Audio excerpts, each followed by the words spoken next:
Hello friends, welcome to the new episode of my channel. আমি অরিত্র। এখন এই ভিডিওর মধ্যে আমরা কথা বলবো যে ধূমকেতুর টিজার নিয়ে, যেটা আজকে সকালবেলা রিলিজ করে গেছে 11টার সময়।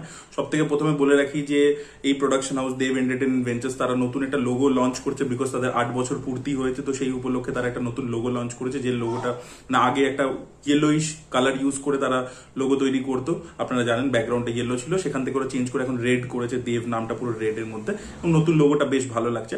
এটা একটা টাইমের পরে, একটা পিরিয়ডের পরে অনেক সময় হয় না যে দেখবেন, আপনারা দেখবেন জি এরও নিজের লোগো চেঞ্জ করেছে, তো এইভাবে রিব্র্যান্ডিং করে থাকে, তো সেটা করেছে, সেই জিনিসটা ভালো লেগেছে। এবার যদি টিজার নিয়ে কথা বলি, 1.5 মিনিটের অ্যাপ্রক্সিমেটলি 1.5 মিনিট রান টাইমের আর কি টিজারটা হয়েছে। আচ্ছা বলে রাখি, এটা আমার চ্যানেলে দ্বিতীয় ভিডিও আসছে টিজার রিভিউর আর কি। সকালে একটা ভিডিও আমি ছেড়েছিলাম এবং সেটা অলরেডি অনেক মানুষে দেখে নিয়েছিল, তারপরে আমি ওই ভিডিওটা সরিয়ে দিয়েছি। তো অনেকে কমেন্টে জানতে চাইবেন যে কেন এই ভিডিওটা সরিয়ে দিলে, এটা কি কারণে সরিয়ে দিলে।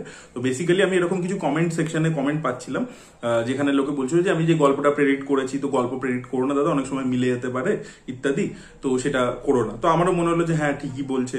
এক তো ছবিটা অনেক বছর পরে আসছে, তারপরে একটা খুব হিট জুটি তাদের ছবি, সেটা একটা অ্যান্টিসিপেশন আছে, প্লাস ছবিটা অনেকদিন ধরে আটকে ছিল, তো সেই কারণে সবকিছু মিলিয়ে লোকের একটা অ্যান্টিসিপেশন আছে। এবার যদি প্রেডিকশন অনেক সময় করতে করতে অনেক সময় মিলে যায়, আমরা এটা দেখেছি অনেক থ্রিলার ছবির ক্ষেত্রে আমার প্রেডিকশন মিলে গেছে হুবহু।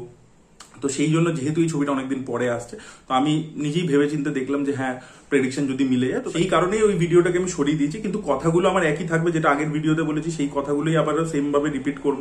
যে এখানে সব থেকে প্রথম কথা হচ্ছে যে কোনো ছবি যেটা এত বছর ধরে কোনো প্রোডাকশন লিম্বোর মধ্যে ছিল বা আটকে ছিল, আমরা এটাকে মানে ইংলিশের একটা টার্ম আছে, হলিউডের টার্ম অ্যাকচুয়ালি প্রোডাকশন লিম্বো বলে থাকে।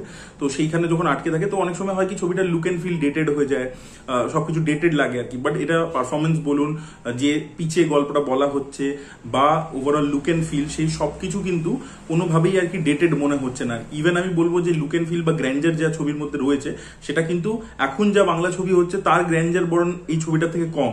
বিকজ এই ছবিটা যে আউটডোর লোকেশনে শুট করা হয়েছে, যেভাবে গ্র্যান্ডার আমরা দেখতে পাচ্ছি, সেটা কিন্তু বেশ ভালো লাগছে। এবং খুব ভালো ভালো অ্যাক্টার্সদেরকে নেওয়া হয়েছে। দেব শুভশ্রী তো রয়েছে লিড প্লেয়ারে, তাদের আমরা প্রেমের দিকটা দেখতে পাচ্ছি টিজারের মধ্যে একটা পোর্শনে, এবং সেই কেমিস্ট্রিটা খুব সুন্দর লাগছে। এবং তার সাথে আমরা দেখতে পাচ্ছি সাপোর্টিং অ্যাক্টর হিসেবে চিরঞ্জিত চক্রবর্তী রয়েছে, রুদ্রনীল ঘোষ রয়েছে। রুদ্রনীল ঘোষের পারফরমেন্স কিন্তু যতটুকু ঝলকে দেখতে পাচ্ছি সেটা খুব ভালো লাগছে।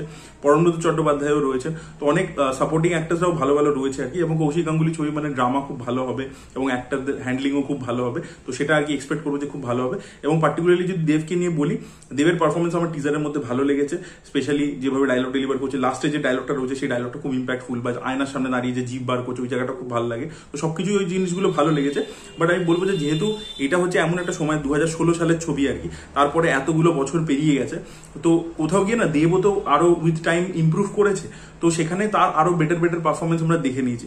তো এবার দেখা যাক, হয়তো ছবির মধ্যে আরো মানে কৌশিক গাঙ্গুলি একবার বলেছেন যে এটা দেবের ক্যারিয়ারের বেস্ট পারফরমেন্স, বাট এই কথাটা অনেক বছর আগেও তিনি বলেছিলেন। এবার তারপরে তো দেবও তো অ্যাজ অ্যান অ্যাক্টর গ্রো করছে, তারও পারফরমেন্স বেটার হচ্ছে। ইভেন শুভশ্রী গাঙ্গুলি সেও অ্যাজ অ্যান অ্যাক্ট্রেস অনেক বেশি ইভলভ করে গেছে। তো দেখা যাক সেটা কিরকম হয়। টিজার লেভেলে প্রমিসিং লাগছে, বাট আমি বলবো না যে এরকম পারফরমেন্স দেবের কাছে দেখিনি রিসেন্ট পাস্টে, সেটা কিন্তু নয়। দেব আরো বেটার হয়ে গেছেন অ্যাজ অ্যান অ্যাক্টর, তো সেইটা দেখেছি। তো দেখা যাক, মানে আমার ভালো লেগেছে, বাট এক্সট্রাঅর্ডিনারি লাগেনি অনেস্টলি স্পিকিং। এটা আমি সকালের ভিডিওতে তাই বলেছিলাম, এখনো তাই বলছি। শিব দাশগুপ্তর মিউজিক রয়েছে ছবির মধ্যে, তার মানে আশা করবো যে ভালো কিছু প্রেমের গান থাকবে।